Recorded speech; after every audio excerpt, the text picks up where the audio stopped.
स्वागत है हमारे चैनल पे। और ये test series UP TGT art के लिए है।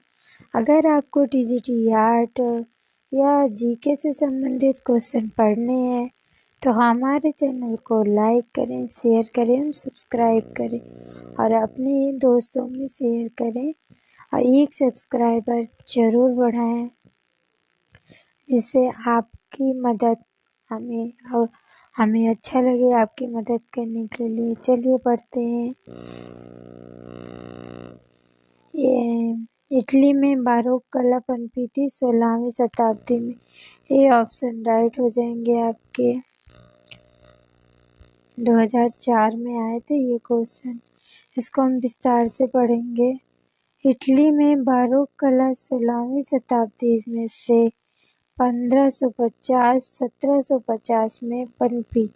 यूरोपीय कला का यह काल स्वर्ण युग ग्रैंड स्केल माना गया है। विश्व के सर्वश्रेष्ठ कलाकारों में से इटालियन कलाकार करादाज्यो, फ्रेंच कलाकार क्लोद लोरे, डच कलाकार रेम्ब्रांड, वर्मेर, फ्रांस हॉल्स, फ्लेमिंग कलाकार रूबेंस वान डायक एवं स्पेनिश कलाकार रिबेस वेलस्केल इसी काल की पनपी है। चलिए दूसरा क्वेश्चन पढ़ते हैं। दूसरा क्वेश्चन हो जाएगा, कोलकाता में विक्टोरिया स्मारक पर 1998 का प्रस्थापन स्ट्रक्चर ऑफ मीनिंग किसने बनाया था?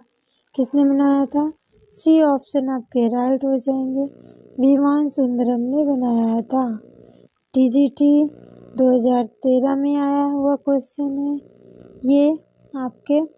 अब इसे विस्तार से पढ़ेंगे हम। कोलकाता में विक्टोरिया स्मारक पर वर्ष 1998 का प्रस्थापन स्ट्रक्चर्स ऑफ मीनिंग विमान सुंदरम ने बनाया था, जो एक समकालीन कलाकार हैं। अन्य महत्वपूर्ण तथ्य हो जाएंगे। विमान सुंदरम एक चित्रकार, मूर्तिकार तथा इंस्टॉलेटर भी हैं। इनके पिता कल्याण सुंदरम वर्ष 1968 से 71 में विधि आयोग के अध्यक्ष रहे थे। वे लंदन में British American painter RB Kitsch से मिले तथा कुछ समय तक उनसे प्रशिक्षण लिया।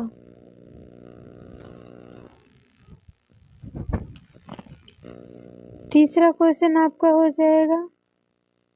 तीसरा क्वेश्चन, उस कलाकार का नाम बताइए जो रूढ़ि मुक्त चीजें जैसे इंजन ऑयल के धब्बे वाले हेलमेट कागज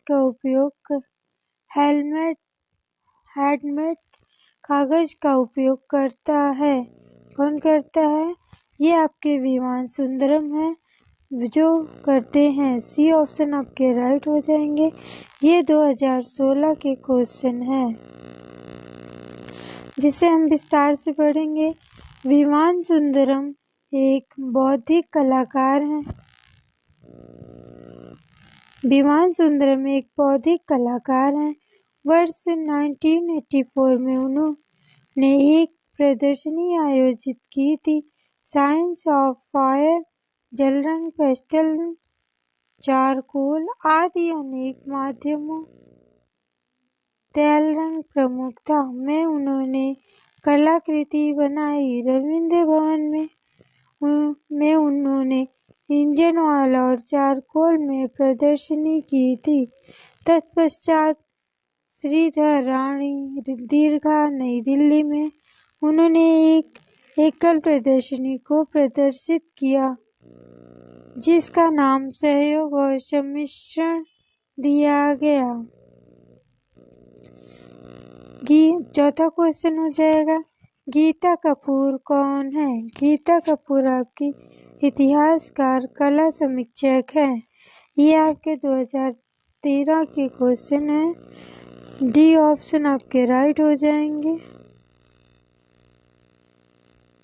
चलिए विस्तार से चौथा क्वेश्चन पढ़ते हैं। गीता कपूर भारत की अग्रणी कला समीक्षक, इतिहासकार और क्यूटर हैं। 20वीं सदी के दौरान इन्होंने इस उपमहाद्वीप में समकालीन कला के उद्भव के दस्तावेज तैयार किए। कला, फिल्म, संस्कृति सिद्धांत पर उनका निबंध व्यापक रूप से पसंद किया गया है। उन्होंने राष्ट्रीय एवं अंतर्राष्ट्रीय स्तर पर प्रदर्शनी लगाई। इनकी प्रमुख पुस्तकें हैं। इसको हम आगे विस्तार से पढ़ाएंगे। इनके पति हैं विवान सुंदरम, भी एक चित्रकार मूर्ति कलाकार हैं।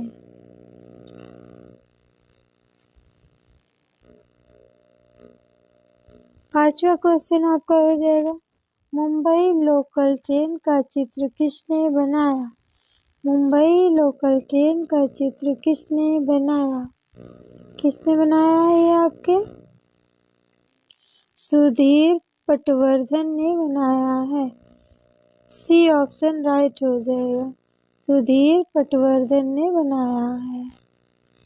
चलिए, सुधीर पटवर्धन ने वर्ष 1981 में मई दिवस पर एक पेंटिंग बनाया जिसे एक्सीडेंट कहा गया। कुछ लोग एक आदमी के शरीर को रेलवे प्लेटफॉर्म से स्ट्रेचर से ले जा रहे थे। उन्होंने मुंबई लोकल ट्रेन के चित्र को प्रदर्शित किया जिसमें प्रतिदिन औसतन 9 लोगों की मृत्यु होती है।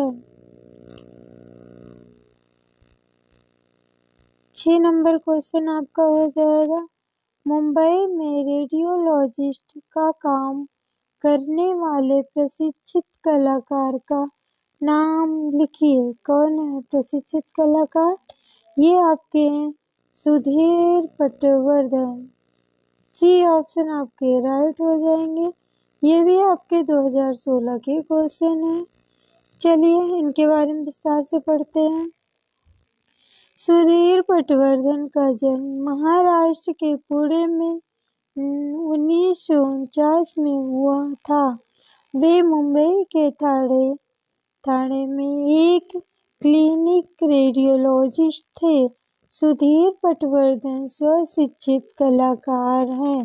वामपंथी विचारधारा के प्रति रुझान होने के कारण उन्होंने मजदूरी की दुनिया में साधारण जन का नजदीक से अध्ययन किया।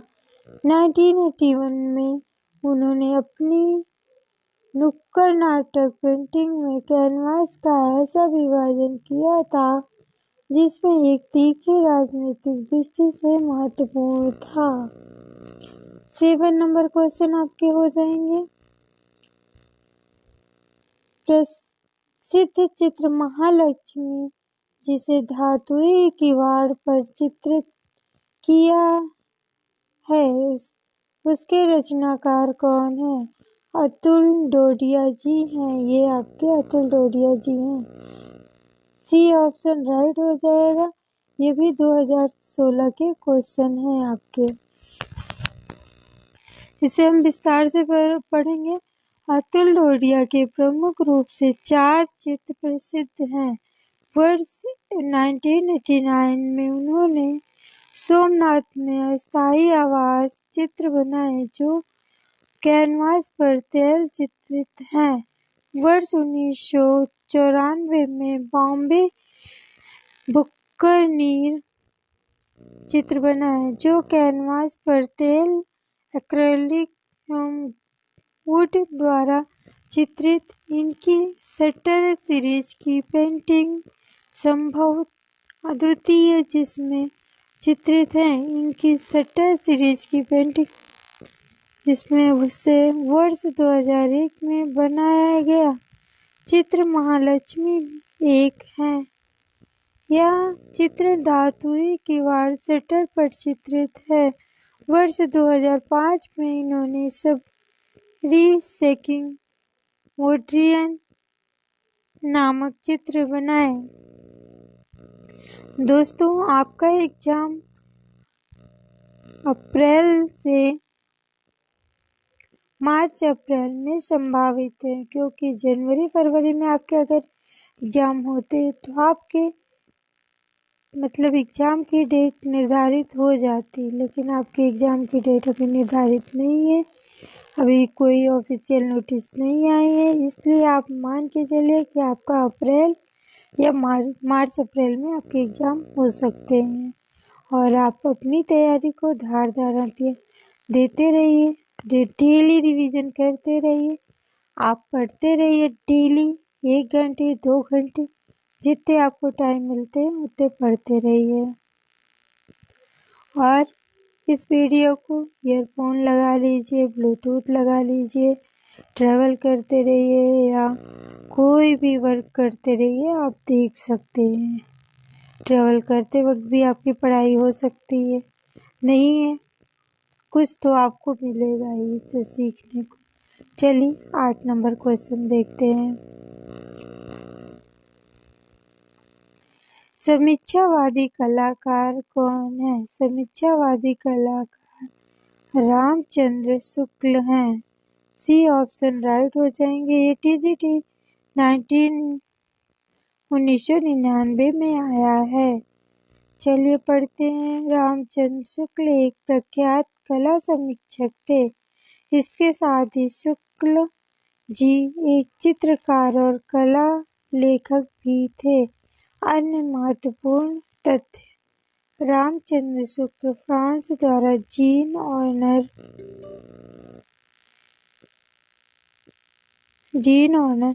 फ्रेगोनॉट सम्मान पाने वाले पहले भारतीय चित्रकार हैं। रामचंद्र शुक्ल ने काशी विश्वविद्यालय के चित्रकला विभाग में अध्यापन का कार्य किया तथा आगे चलकर इस विभाग के विभागाध्यक्ष भी हुए।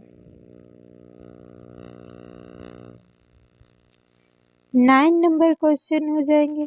प्रागैतिहासिक शिलाचित्रों का विषय था, क्या था? ये डी ऑप्शन आपके राइट हो जाएंगे। डी ऑप्शन राइट हो जाएंगे। यह आखेट था, पशु पक्षी था, युद्ध था, उपयोग सभी। 2011 के क्वेश्चन है, वेरी वेरी इंपॉर्टेंट क्वेश्चन है। चलिए विस्तार से पढ़ते हैं।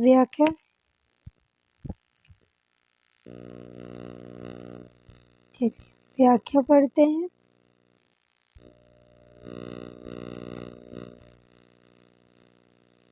व्याख्या पढ़ते हैं। प्रागैतिहासिक काल के चित्रों का विषय आखेट, युद्ध करते हुए तथा विजय के अवसर पर नृत्य करते हुए चित्रण करना ही तत्कालीन मानव का मुख्य रुचिकर विषय रहा। स्त्री पुरुष पशु पक्षी आदि के चित्र भी आदि युगीन मानव की विषय वस्तु रहे। इस काल में जादू टोने के रूप में अमूर्त भावना को भी विकसित किया गया। चलिए 13 नंबर क्वेश्चन हो जाएंगे। प्रागैतिहासिक चित्र सामान्यतः निर्मित किए गए हैं। किसमें किए गए हैं? गेरू व चारकोल में से निर्मित किए गए हैं। डी ऑप्शन राइट हो जाएंगे। ये आपके 2000 में आए थे, पीजीटी के क्वेश्चन है। इसको विस्तार से पढ़ते हैं। आदि मानव चित्रांकन के लिए कई तरह के रंगों का प्रयोग करता था।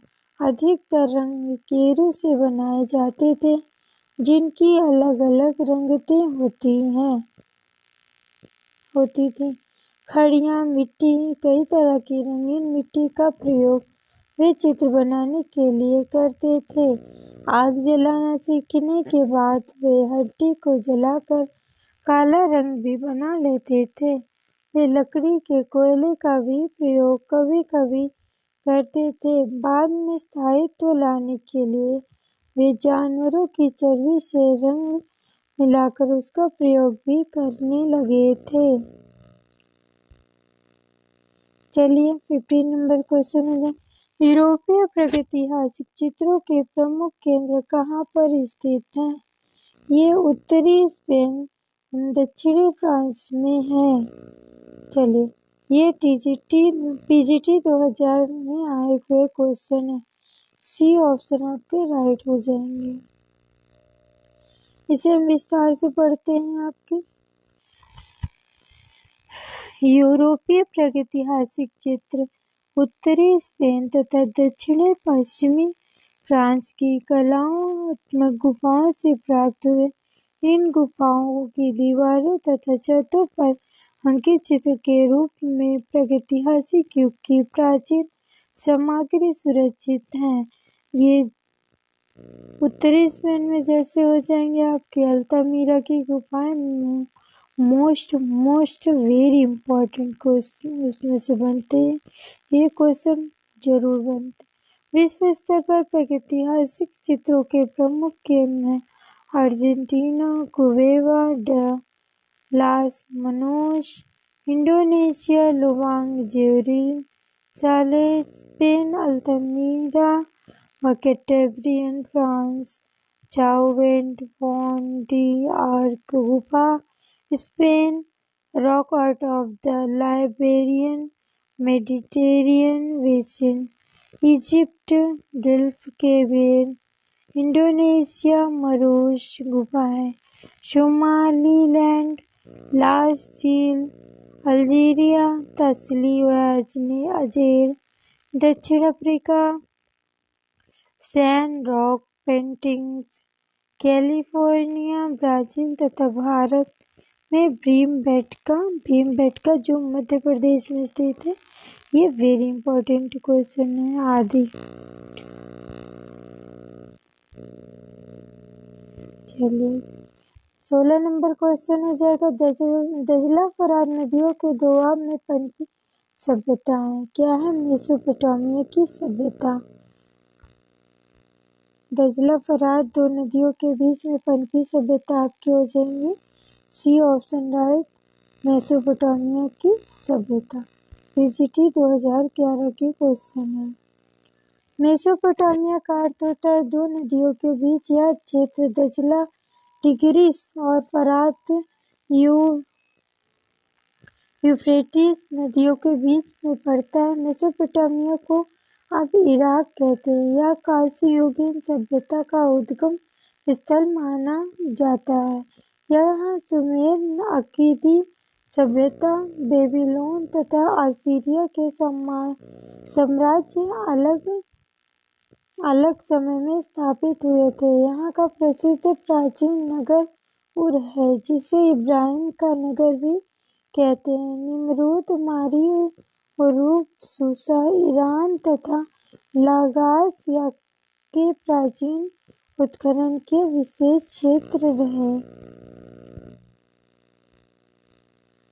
चलिए 19 नंबर क्वेश्चन आपके हो जाएंगे।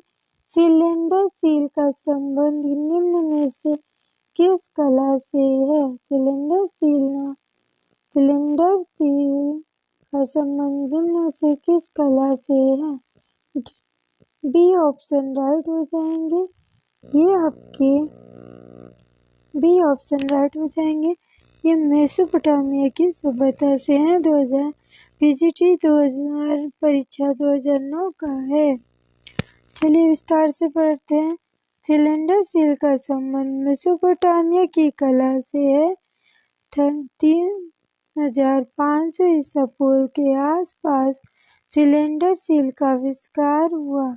यह एक बेलन था जिस पर चित्रों को उकेरा गया था, जिसे गीली मिट्टी पर रोल करके तस्वीरों में कहानी को उत्कीर्ण किया जाता था। सिलेंडर सील के कुछ उदाहरण हैं। पहला हो जाएगा सिप्पार की कार्यशाला में निर्मित सील, जिसमें लवादा धारक राजा समास को एक पशु भेंट कर रहा था। सेकेंड नंबर हो जाएगा साइप्रस से प्राप्त सिलेंडर सील फूल पकड़े हुए 2 नग्न महिलाएं।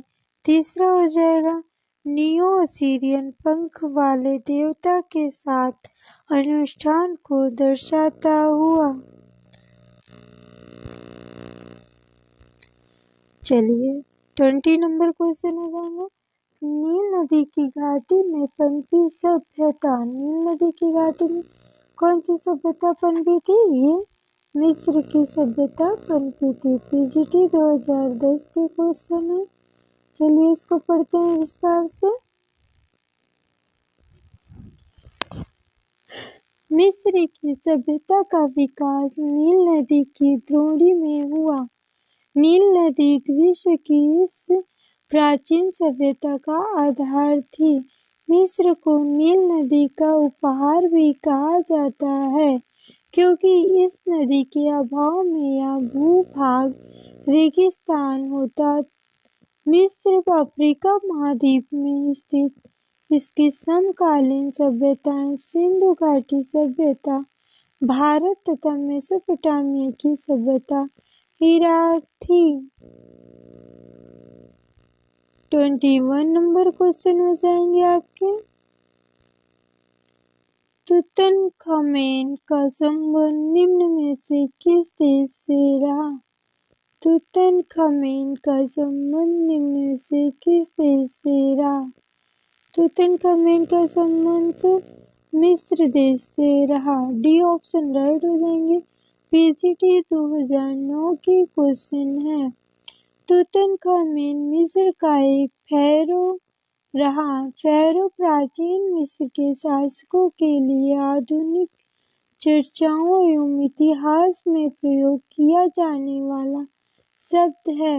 पुरालेखों में यह उपाधि उन शासकों के लिए प्रयोग की जाती थी जो धार्मिक और राजनीतिक दोनों ही तरह के नेता होते थे।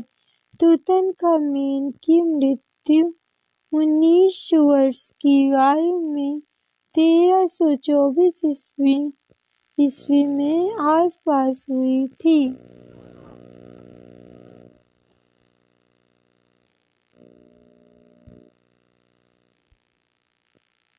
महारानी नेफरिती का संबंध न्यू किंगडम तथा मिस्र के 18वें वंश से था।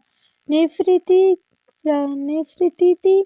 प्राचीन मिस्र के राजा अकेतन की पत्नी थी। बस्ट ऑफ नेफरिती वर्तमान में आइलैंड म्यूजियम बर्लिन में रखा गया है। 24 नंबर क्वेश्चन हो जाएगा अमृतत्व की कला किस देश की प्राचीन कला को कहते हैं? अमृतत्व की कला किस देश की प्राचीन कला को कहते हैं? मिस्र की कला को कहते हैं। डी ऑप्शन आपके राइट हो जाएंगे। ये टीजीटी परीक्षा 2010 में भी आया है, पीजीटी 2009 में भी रिपीट हुआ है। चलिए इसे आगे विस्तार से पढ़ते हैं। अमृतत्व की कला आर्ट ऑफ मिस्र की प्राचीन कला को कहते हैं। प्रारंभिक युग में मिस्र जनता प्रकृति की शक्तियों का मानवीकरण करके पूजती रही। यह भी विश्वास किया जाता था कि शरीर में 2 आत्माओं का निवास है। एक का नाम है बा जो शरीर के निर्जीव हो जाने के बाद स्वच्छंद विचरण करती है और फिर शरीर में लौट आती है। दूसरी का नाम है का। यह आत्म शक्ति लौट लौट कर शरीर को ज्ञान संपन्न करती है। इन दोनों आत्माओं की स्थिति शरीर में प्रवेश से ही संभव है, अतः शरीर को भी क्षति से बचाना अनिवार्य है। इसी विचार और विश्वास के कारण शरीर को अनेक रसायनों से उपचारित करके पिरामिडों में रखा जाता था, जब तक कि ईश्वर न्याय करके उसे एक विशेष द्वीप में रहने हेतु नहीं भेज देता, जहाँ की वह अपने भक्तों को भेजता है। संभवतः यही कारण था कि मिस्र निवासी अपने राजा रानियों के मृत शरीर को मम्मी बनाकर ताबूत में रखते थे।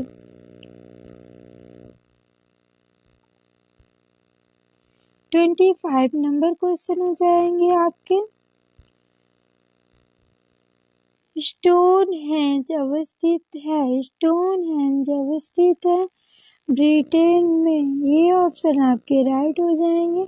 पीजीटी 2003 के क्वेश्चन है। चलिए से विस्तार से पढ़ते हैं। स्टोनहेंज ब्रिटेन की विल्टशायर काउंटी में स्थित एक प्रसिद्ध प्रागैतिहासिक स्थापत्य है। अन्य महत्वपूर्ण तथ्य में हो जाएंगे। स्टोनहेंज एक महापाषाण शिला परत है जिसमें 7 किलोमीटर 23 फीट से भी ऊंची शिलाओं को धरती में खड़ा गाड़ कर उसके एक चक्र बनाया गया था। दूसरा क्वेश्चन, यहाँ 3000 ईसा पूर्व काल के मानव कब्रों के चिन्ह मिलते हैं।